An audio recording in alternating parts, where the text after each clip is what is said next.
itong email na to at mag-email ka kung anong complain mo. So nag-reply naman si Maya.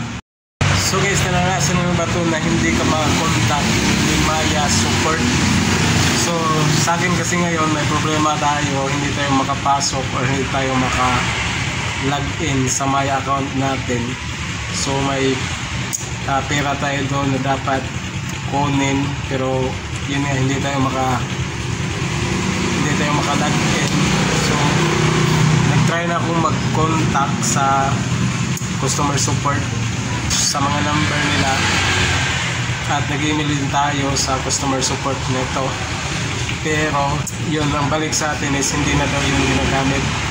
Sa mga hotline naman nila is sobrang busy, so hindi tayo makapasok, hindi tayo makakonect. Ang ginawa ko is naghanap ako ng paraan.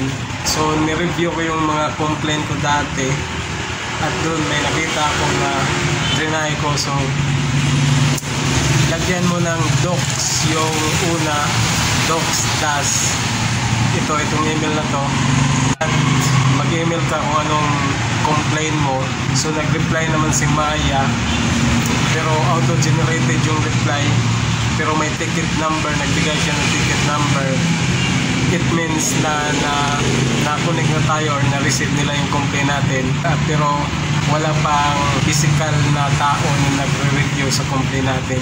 So sinasabi dito na 2 to 9 days bago sila mag-reply. Hopefully hindi makaabot ng 9 days, hopefully 2 days, kasi kailangan natin makalagin, kailangan natin yung pera doon.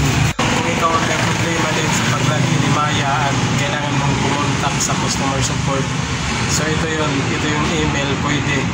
Pero hindi pa na-resolve sa akin, naghintay pa lang ako ng feedback or reply ni Maya. Pero ito may ticket number na kasi, so ibig sabihin na-receive nila yung email natin. Kanina kasi yung email na to is hindi siya nag-reply na ganito, hindi nila ginagamit.